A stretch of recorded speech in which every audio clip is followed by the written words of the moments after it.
third grade. Okay, so today we're going to read some more BFG. You've got this book. If you don't have it, you're welcome to just listen. We do this to improve our listening comprehension, and we do this to work on our fluency. Okay, there's no words. We're going to learn new words today. We're just going to read, and then we're going to do an art and writing project at the end. So we're only going to read one chapter today. That chapter is page 97, Dreams.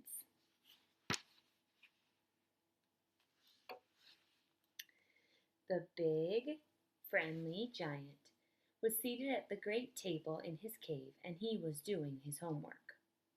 Sophie sat cross-legged on the tabletop nearby, watching him at work.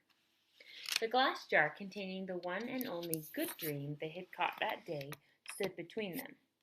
The BFG, with great care and patience, was printing something on a piece of paper with an enormous pencil. "What are you writing?" Sophie asked him. "Every dream is having its special label on the bottle," the BFG said. "How else could I be finding the one I am wanting in a hurry?" Okay, put your finger right there. Right there on the text. I'm going to talk for a second. So right now, they've come back from dream country. They came back with two dreams, with a good dream, which they have right there, and with a not so good dream that they put in the giant's ear, right? In his mouth when they were sleeping, so that he had a bad dream. So they had two. Now they have this one, and he's writing something on the label. In the text, it said he was printing something on a piece of paper with an enormous pencil. Every dream, right above that, is having a special label on the bottle, is what he said. So it's something about what he's writing. Okay, now we're going to start again. "But can you really and truly tell what sort of a dream it's going to be simply by listening to it?" Sophie asked. "I can," the BFG said, not looking up. "But how? Is it by the way it hums and buzzes?" "You is less or more right," the BFG said.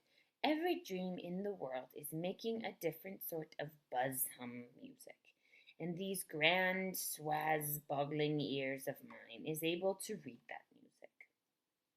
"By music, do you mean tunes?" "I is not meaning tunes." "Then what do you mean?" "Human beings is having their own music. Right or left?" "Right," Sophie said. "Lots of music." "And sometimes human beings is very overcome when they is hearing wondrous music. They is getting shivers down their spindles. Right or left?" "Right," Sophie said. "So the music is saying something to them. It is sending a message. I do not think the human beings is knowing what that message is, but they is loving it. Just the same." "That's about right," Sophie said. "But because of this jump-squiffling ears of mine," the BFG said, "I is not only able to hear the music that dreams is making, but I is understanding it also." "What do you mean understanding it?" Sophie said. "I can read it," the BFG said. "It talks to me. It is like a language." "I find that just a little hard to believe," Sophie said. "I'll bet you is also finding it hard to believe in squogwinkles," the BFG said, "and how they is visiting us from the stars." "Of course I don't believe that," Sophie said. The BFG regarded her gravely with those huge eyes of his. "I hope you will forgive me," he said, "if I tell you that human beings is thinking they is very clever, but they is not. They is nearly all of them not munchers and squeak pips." "I beg your pardon," Sophie said. "The matter with human beings," the BFG went on, "is that they is absolutely refusing to believe in anything unless they is actually seeing it right in front of their own schnozzles. Of course, Quogwinkles is existing. I is meeting them oftenly. I is chittering to them. He turned away contemptuously from Sophie and resumed his writing. Sophie moved over to read what he had written so far. The letters were printed big and bold, but were not very well formed. Here is what it said. This dream is about how I is saving my teacher from drowning. I is diving into the river from a high bridge, and I is dragging my teacher to the bank, and then I is giving him the kiss of death. The kiss of what? Sophie asked. The BFG stopped writing and raised his head slowly. His eyes rested on Sophie's face. I is telling you once before, he said quietly, that I is never having a chance to go to school. I is full of mistakes. They is not my fault. I do my best. You is a very lovely girl, but please remember that you is not exactly Miss Know Everything yourself. I'm sorry, Sophie said. I really am. It is very rude of me to keep correcting you. The BFG gazed at her for a while longer, and then he bent his head again to his slow, laborious writing. Tell me honestly, Sophie said, if you blew this dream into my bedroom when I was asleep, would I really and truly start dreaming about how I saved my teacher from drowning by diving off the bridge? More, the BFG said, a lot more. But I cannot be scribbling the whole scroflunkling dream on a titchly piece of paper. Of course there is more. The BFG laid down his pencil and placed one massive ear close to the jar. For about 30 seconds he listened intently. Yes, he said, nodding his great head solemnly up and down. This dream is continuing very nice. It has a very dory-hunky ending. How does it end? Sophie said. Please tell me. You would be dreaming, the BFG said, that the morning after you is saving the teacher from the river. You is arriving at school and you is seeing all the 500 pupils sitting in the assembly hall, and all the teachers as well. And the head teacher is then standing up and saying, I is wanting the whole school to give 3 cheers for Sophie, because she is so brave and is saving the life of our fine arithmetic teacher, Mr. Figgins, who was unfortunately pushed off the bridge into the river by our gym teacher, Miss Amelia Upscotch.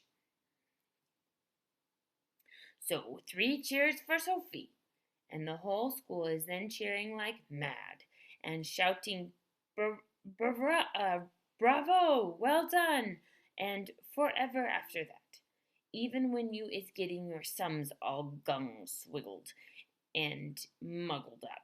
Mr. Figgins is always giving you 10 out of 10 in writing good work, Sophie, on your exercise book. Then you is waking up. I like that dream, Sophie said. Of course you like it, the BFG said. It's a fizz wizard. He licked the back of the label and stuck it on the jar. I is usually writing a bit more than this on the labels, he said, but you is watching me and making me jumpsy.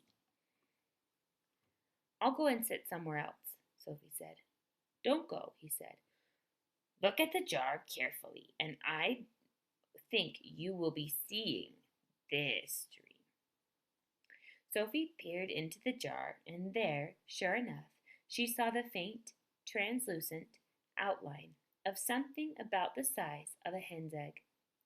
There was just a touch of color in it, a pale sea green, soft and shimmering and very beautiful. There it lay, this small, oblong, sea green, jellyish thing at the bottom of the jar, quite peaceful, but pulsing gently, the whole of it moving in and out ever so slightly, as though it were breathing. It's moving, Sophie cried. It's alive. Of course it's alive. What will you feed it on? Sophie asked. It is not needing any food, the BFG told her. That's cruel, Sophie said. Everything alive needs some food of some sort, even trees and plants. The north wind is alive, the BFG said. It is moving. It touches you on the cheek and on the hands, but nobody is feeding it. Sophie was silent. This extraordinary giant was disturbing her ideas. He seemed to be leaning her toward, mysteries that were beyond her understanding. A dream is not needing anything, the BFG went on. If it is a good dream, it is waiting peaceably forever until it is released and allowed to do its job. If it is a bad one, it is always fighting to get out. The BFG stood up and walked over to one of the many shelves and placed the latest jar among the thousands of others. Please, can I see some of the other dreams? Sophie asked him. The BFG hesitated. Nobody has ever seen them before, he said. But perhaps, after all, I is letting you have a little peep. He picked her up off the table and stood her on the palm of one of his huge hands. He carried her towards the shelves. Over here is one of the good dreams, he said. The Fizz Wizards. Would you hold me closer so I can read the labels? Sophie said. My labels is only telling bits of it, the BFG said. The dream is usually much longer. The labels is just to remind me. Sophie started to read the labels. The first one seemed long enough to her. It went right around the jar, and as she read it, she had to keep turning the jar. This is what it said. Today, I is sitting in class, and I discover that if I is staring very hard at my teacher in a special way, I is able to put her to sleep. So I keep staring at her in the end her head drops onto her desk and she goes fast asleep and snorkles loudly. Don't you ever dare try that. Then in marches the head teacher, and he shouts, Wake up, Miss Plumridge! How dare you go to sleep in class? Go fetch your hat and coat and leave this school forever. You is sacked. But in a jiffy, I is putting the head teacher to sleep as well, and he just crumples slowly to the floor like a lump of jelly, and there he lies, all in a heap, and starts snorkeling, even louder than Miss Plumridge. And then I is hearing my mummy's voice saying, Wake up, your breakfast is ready. What a funny dream, Sophie said. It's a ring beller, the BFG said. It's Whoopsie. Inside the jar, just below the edge of the label, Sophie could see the putting to sleep dream lying peacefully on the bottom, pulsing gently, sea green like the other one, but perhaps a trifle larger. Do you have separate dreams for boys and for girls? Sophie asked. Of course, the BFG said. If I is giving a girl dream to a boy, even if it was a really wopsy girl's dream, the boy would be waking up and thinking what a rot-bungling, grink-sludging old dream that was. Boys would, Sophie said. There, these here are all girls' dreams on this shelf, the BFG said. Can I read a boy's dream? You can, the BFG said, and he lifted her to a higher shelf. The label on the nearest boy's dream jar read as follows. I is making myself a marvelous pair of suction boots, and when I put them on, I is able to walk straight up the kitchen wall and across the ceiling. Well, I is walking upside down on the ceiling when my big sister comes in, and she is starting to yell at me, as she always does. Yelling, What on earth is you doing up there, walking on the ceiling? And I look down at her and I smiles, and I says, I told you you was driving me up the wall, and now you has done it. I find that one rather silly, Sophie said. Boys wouldn't, the BFG said, grinning. It's another ring beller. Perhaps you have seen enough now. Let me read another boy's one, Sophie said. The next label said, the telephone rings in our house, and my father picks it up and sends in his very important telephone voice. Simpkins speaking. Then his face goes white, and his voice goes all funny, and he says, what? Who? And then he says, yes, sir, I understand, sir, but surely it is me you is wishing to speak to, sir, not my little son. My father's face is going from white to dark purple, and he is gulping like he has a lobster stuck in his throat, and then at last he is saying, yes, sir, to me, and he says in a rather respectful voice, is you knowing the President of the United States? And I says, no, but I expect he is hearing about me. Then I is having a long talk on the phone and saying things like, let me take care of it, Mr. President. You'll bungle it all up if you do it your way. And my father's eyes is googling right out of his head, and that is when I is hearing my father's real voice saying, get up, you lazy slob, or you'll be late for school. Boys are crazy, Sophie said. Let me read the next one. Sophie started reading the next label. Wow, look how long this next label is. Those are big labels. I is having a bath, and I is discovering that if I press quite hard on my tummy button, a funny feeling comes over me, and suddenly my legs is not there, nor is my arms. In fact, I has become absolutely invisible all over. I is still there, but no one can see me, not even myself. So my mummy comes in and says, where is that child? He was in the bath a minute ago, and he can't possibly have washed himself properly. So I says, here I is, and he says, where? And I says, here, and she says, where? And I says, here, and she yells, Henry, come up quick! And when my daddy rushes in, I is washing myself, and my daddy sees the soap floating around in the air. But of course he is not seeing me, and he shouts, where are you, boy? And I says, here. And he says, where? And I said, here. And he says, where? And I says, here. And he says, the soap, boy, the soap. It's flying in the air. Then I press my tummy button again, and now I is visible. My daddy is squiffy with excitement, and he says, you is the invisible boy. And I says, now I is going to have some fun. So when I is out of the bath, I have dried myself, and I put on my dressing gown and slippers, and I press my tummy button again to become invisible, and I go down into the town and walk in the streets. Of course, only me is invisible, but not the things I is wearing. So when people is seeing a dressing gown and slippers floating along the street with nobody in it, there is a panic with everybody yelling, a ghost, a ghost, and people is screaming left and right, and big strong policemen is running for their lives, and best of all, I see Mr. Grummet, my algebra teacher, coming out of a pub, and I float up to him and say, boo!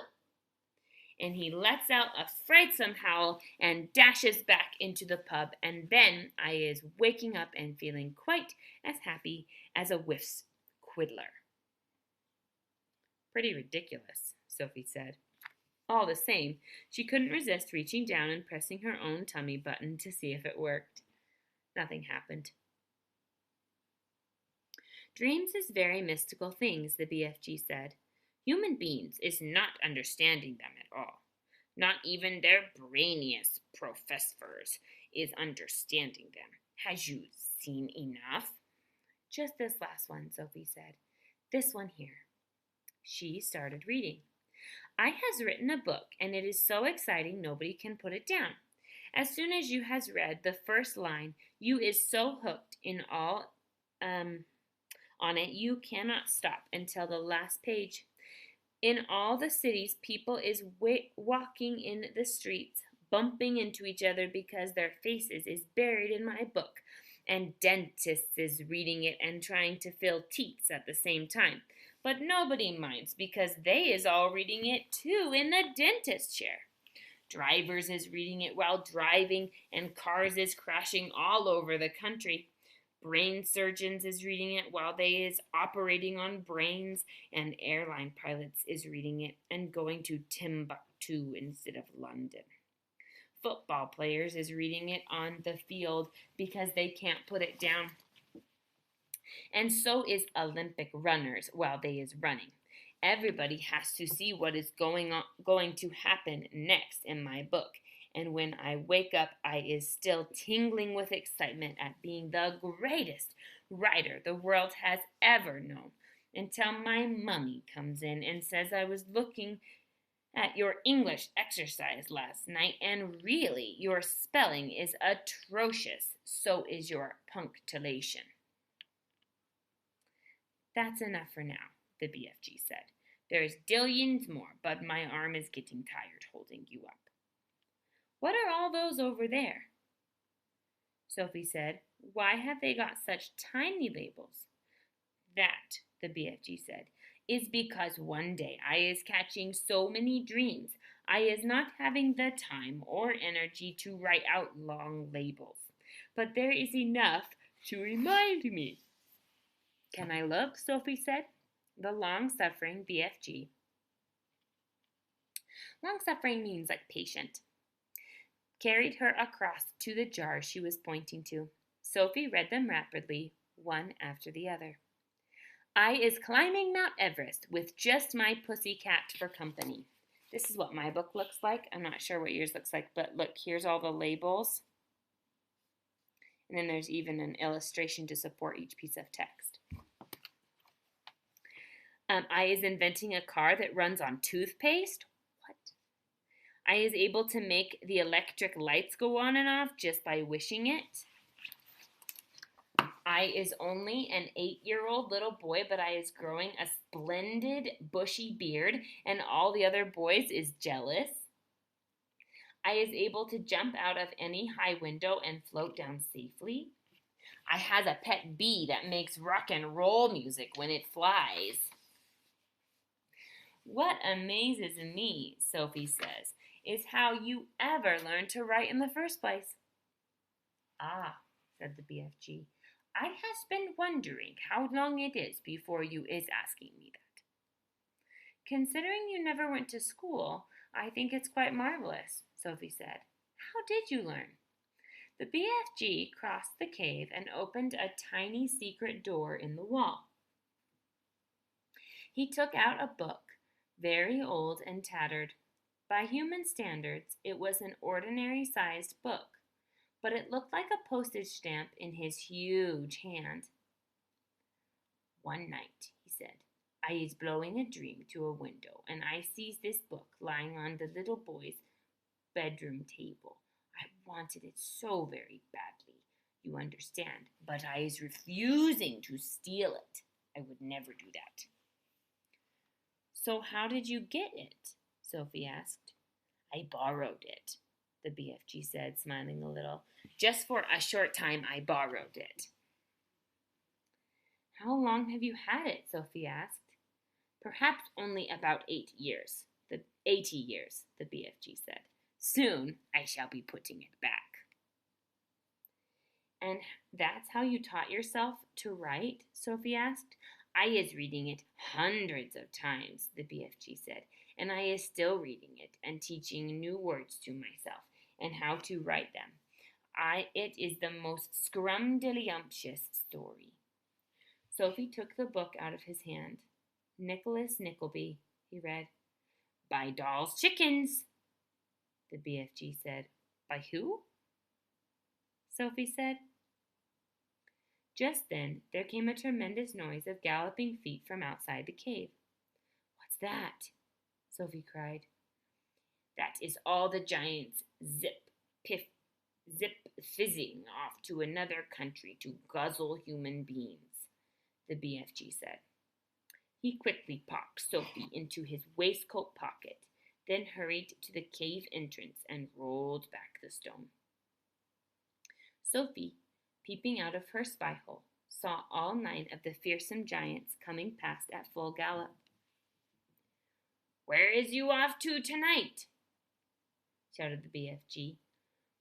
"We is all of us flush spunking off to England tonight," answered the flesh lump eater as they went galloping past.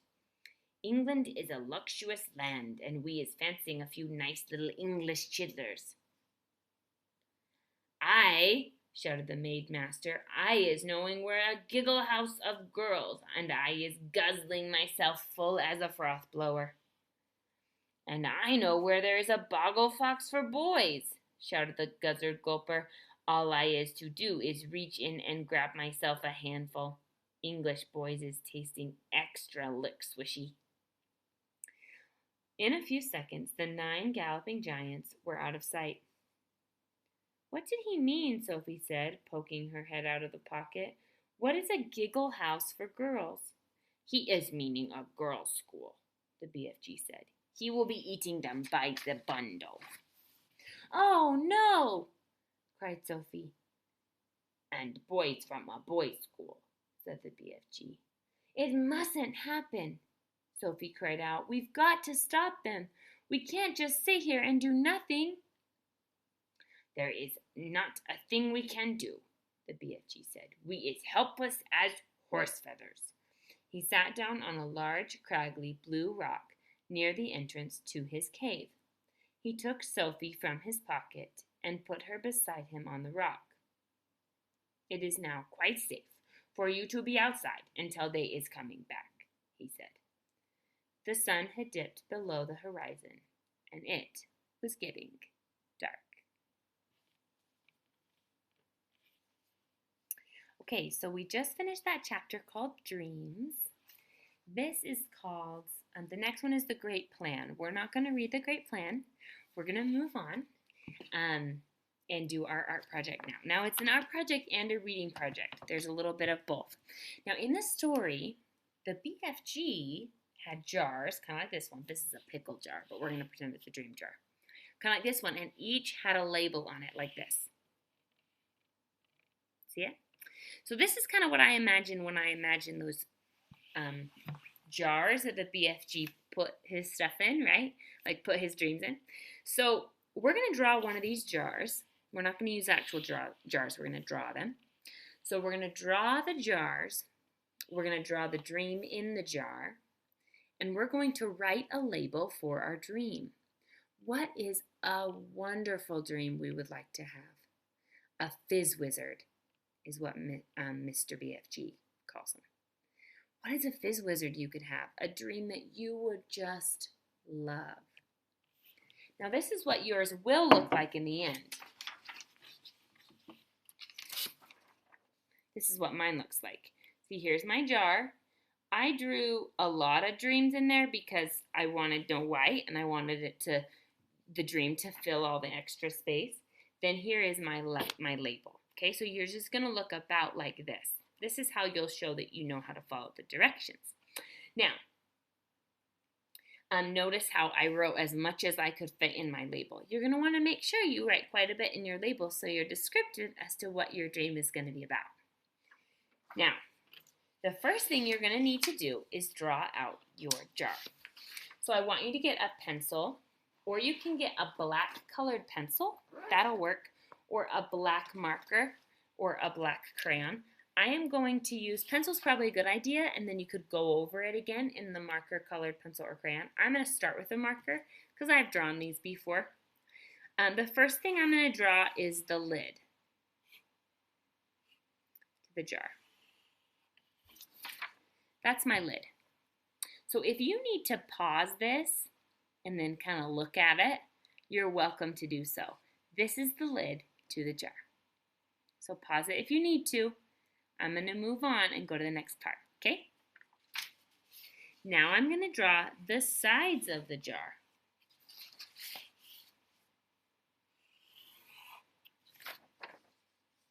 There are the sides of my jar. Okay? Now, if you need to pause it to catch up with me, go ahead and do it. Then I'm just going to connect the bottom. There's my jar. Now I need a label. A label's easy. It's just a line at the top for the label and a line at the bottom for the label. Okay, again, if you need to press pause to draw the rest of this jar, totally can. Now, if you don't have any white paper, you can use a different color, or you can definitely use some like lined paper. That's totally fine too. Okay? Now, you want to take some time to write out your dream. Then you'll want to take some time to draw the dream inside the jar and color the lid. So again, you are starting with this, but it's going to become this. Okay? So, I'm going to read you my dream. I looked up and saw a beautiful tree above me. I was laying on the cool grass and looked up at the branches of a tree. Suddenly, I started to climb. I noticed how easy it was to climb and how my feet were gripping the tree trunk. I climbed all the way to the top of the tree and could see for miles. I looked at my feet. They had claws. I was a squirrel. I think that dream would be so cool, to see the world through the eyes of a squirrel and be able to climb trees and stuff. I think that'd be so cool. So that's what I said for my dream. Then I drew what was in the jar and I put a lid on it. Okay, there you go. Okay, start one of these. I cannot wait to see.